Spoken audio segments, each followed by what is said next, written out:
किसको बचा रहे हो? नहीं बचेगा वो, नहीं बचेगा वो। जेल के अंदर ठूस के रखेंगे उसको।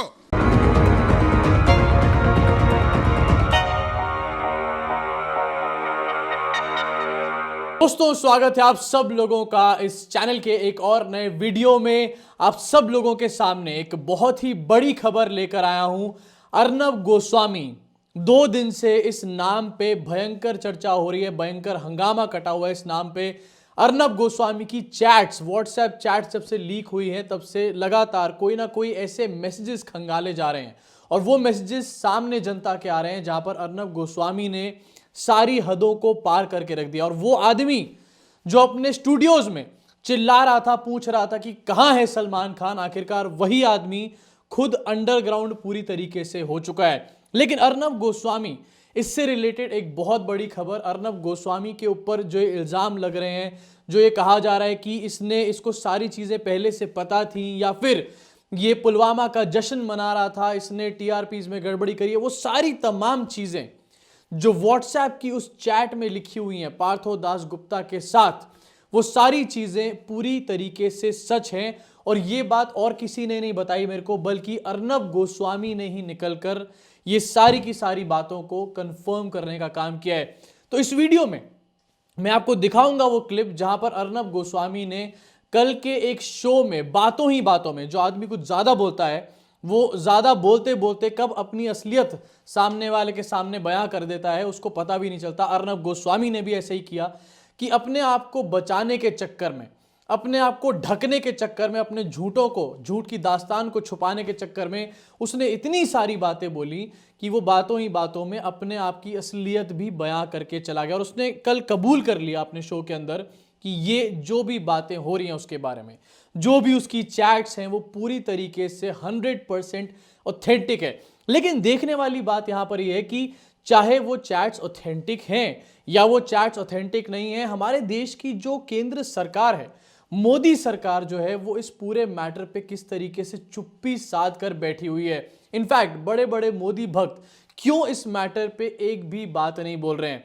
कल एक और पूरा ट्रेंड चल रहा था सोशल मीडिया पे, जहां पर तांडव एक शो आया है, वेब सीरीज आई है, तांडव वेब सीरीज को बैन करने की बात कही जा रही थी। ये कहा जा रहा था बैन तांडव, अमेजॉन प्राइम को भी बैन करने की बात करी जा रही थी।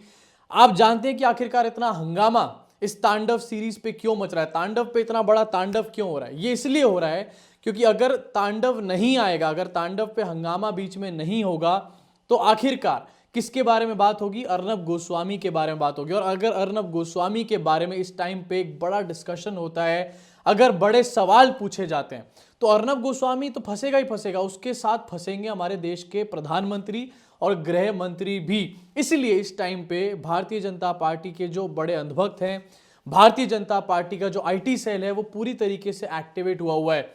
जब से अर्नब की चैट सामने आई थी, हम लगातार इस चीज का इंतजार कर रहे थे कि अब आई सपोर्ट अर्नब गोस्वामी कब चलेगा, अब बीजेपी का आईटी सेल निकलकर कब आएगा बचाने के लिए अर्नब गोस्वामी को। तो बीजेपी का आईटी सेल निकलकर आया, लेकिन एक डिफरेंट स्ट्रैटेजी के साथ निकलकर आया। और स्ट्रैटेजी ये है कि देश का ध्यान फिर से भटका दो। एक तरफ कल सोशल मीडिया पे चीज ट्रेंड कर रही थी कि रिपब्लिक वर्सेस पाकिस्तान, मतलब पाकिस्तान का एंगल इसमें घुसेड़ लिया गया। वहीं दूसरी तरफ कल बीजेपी आईटी सेल ने बैन तांडव और बॉयकॉट तांडव को पूरी तरीके से ट्रेंड करवाने का काम किया। इस शो को मैं देखना शुरू कर चुका हूं इस चीज के लिए कि आखिरकार यहां इस शो में कहां पर हिंदुओं के देवी देवताओं को हर्ट किया गया या फिर उनके सेंटिमेंट्स को हर्ट किया गया, उनको गाली देने का काम किया गया है, कहां पर इसमें नफरत फैलाने की बातें करी गई हैं। ये सब देखने के लिए मैं शो देख रहा हूं। 4 एपिसोड तक मैं देख चुका हूं, मुझे अभी तक ऐसा कोई भी सीन, ऐसा कोई भी सीक्वेंस नजर नहीं आया जहां पर हिंदू देवी देवताओं का कोई अपमान किया गया हो। मतलब कि अभी तक जहां तक मैंने इस शो को देखा है, ये सारी बातें झूठी हैं और ये सिर्फ इसलिए क्रिएट करी गई हैं जिससे कि अर्नब गोस्वामी का जो लंगोट खुला है ना, उसके ऊपर एक बड़ी चर्चा ना हो। दिखाऊंगा आपको क्लिप, लेकिन उसके साथ ही एक और चीज जिसके बारे में चर्चा होनी चाहिए थी लेकिन उसके बारे में बिल्कुल भी चर्चा नहीं हो रही है, वो न्यूज ये है कि राम मंदिर से का चंदा इकट्ठा किया जा रहा है और उससे ही जुड़ी हुई एक खबर है। चंदे से जुड़ी एक रैली में झड़प, पत्थरबाजी, आगजनी हुई है और 3 लोग जख्मी। 200 मीटर दूर एक शव भी मिला है एक आदमी का। यानी कि इस लेवल पे हिंसा भड़क रही है राम मंदिर के जो पूरे इवेंट हो रहे हैं, चंदा इकट्ठा करने के इवेंट। ये पूरी स्टोरी कहाँ की है ये आपको बता देता हूँ। ये पूरी स्टोरी है गांधीधाम की। 18 जनवरी अयोध्या में राम मंदिर निर्माण के लिए चंदा जुटाने के उद्देश्य से गुजरात के कच्छ जिले में आयोजित रैली के दौरान दो समुदायों के लोगों के बीच में झड़प हुई और 3 लोग घायल हो गए। पुलिस ने सोमवार को यह जानकारी दी। कच्छ पुलिस अधीक्षक मयूर पाटिल ने बताया कि ये झड़प शनिवार शाम में किडाना गांव में हुई और झड़प स्थल के से करीब 200 मीटर दूर एक व्यक्ति का शव भी मिला है। राम मंदिर के नाम पर चंदा मांगा जा रहा है और अभी थोड़े दिन पहले कुछ गोदी एंकर कह रहे थे कि चंदे में दंगा क्यों नजर आ रहा है। तो चंदे में दंगा आखिरकार कौन कर रहा है, आज इस बात को भी गोदी एंकर्स को देश के सामने रखने की सख्त जरूरत है। ये एक खबर जो मैं आपके सामने रखना चाहता था। अब मैं आपको दिखाना चाहूंगा वो क्लिप और उसके बाद बताना चाहूंगा कि अर्नब गोस्वामी के ऊपर एक बहुत बड़ा एक्शन उद्धव ठाकरे ने ले लिया। पहले देखिए जरा इस क्लिप को, जहां पर अर्नब गोस्वामी कबूल कर रहा है कि उसने ये व्हाट्सएप पे बातें करी थी। ये जो चैट है, ये जो मैसेजेस हैं, ये पूरी तरीके से ऑथेंटिक है, यानी कि फंस गया अर्नब गोस्वामी। देखिए जरा इस क्लिप को। कैसे पता था कि पुलवामा के बाद भारत हमला करेगा? मेरा जवाब एक ही है, अरे मैं क्या, पूरे भारत के लोगों को पता था और विश्वास था।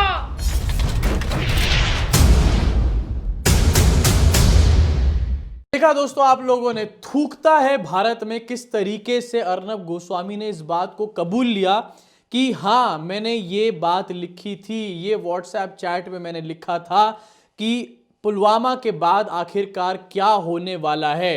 अर्नब गोस्वामी इस बात को ये कह के जस्टिफाई कर रहा है कि मैं क्या, देश के हर व्यक्ति को पता था कि आखिरकार पुलवामा के बाद क्या चीज होने वाली है। गोस्वामी तू ये कह रहा है कि देश के हर बंदे को ये बात पता थी कि पुलवामा के बाद आखिरकार क्या होने वाला है, लेकिन भाई फ्रैंकली स्पीकिंग मुझे तो कुछ ऐसा नहीं पता था। और अगर मेरी व्हाट्सएप चैट्स भी आप खंगालोगे उस टाइम की, तो आपको डेफिनेटली ऐसी कोई भी बात होती हुई नजर नहीं आएगी।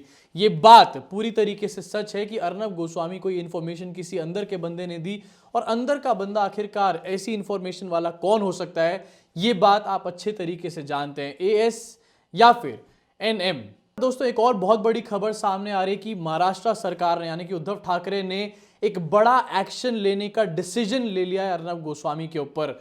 ये पूरी की पूरी चैट का पुलिंदा जो सामने आया, उसके बाद से महाराष्ट्र की उद्धव ठाकरे सरकार पूरी तरीके से एक्शन में आ चुकी है। और अनिल देशमुख जो कि महाराष्ट्र के होम मिनिस्टर हैं, अभी थोड़ी देर पहले ये ब्रेकिंग न्यूज आई है कि अनिल देशमुख ने डिसीजन लिया है कि वो एक लीगल हेल्प को सीक करने वाले हैं, लीगल ओपिनियन लेने वाले हैं इस चीज पर कि क्या अर्नब गोस्वामी के ऊपर ऑफिशियल सीक्रेट एक्ट का मुकदमा चलाया जा सकता है या फिर नहीं चलाया जा सकता। अगर आपको इसके बारे में इंफॉर्मेशन नहीं है तो बता देता हूं, ऑफिशियल सीक्रेट एक्ट जो है ये ब्रिटिशर्स के टाइम का एक कानून है, 1923 में बना था।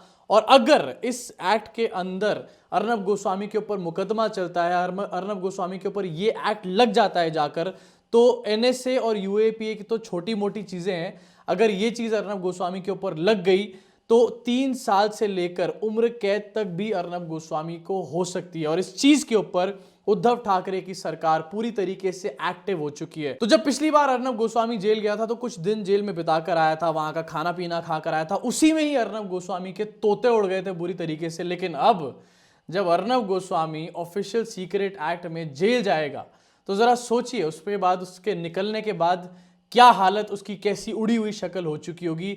उस शक्ल को जब मैं सोच रहा हूं तो मेरे दिल को एक तसल्ली मिल रही है। साथ ही आपको बता देना चाहता हूं दोस्तों कि NBA और IBF ने भी एक बहुत बड़ी कार्रवाई करने की प्लानिंग शुरू कर दी है, जिसके बारे में मैं अगली वीडियो में आप लोगों को इन्फॉर्मेशन दूंगा। अभी के लिए इस वीडियो में इतना ही। अब मैं चाहता हूं कि आप इस वीडियो को कम से कम 10 लोगों से शेयर जरूर करें, जिससे कि अर्नब गोस्वामी का ये फटा डोल जने जने तक पहुंच पाए। मुलाकात होगी आप सब लोगों से अगली वीडियो में।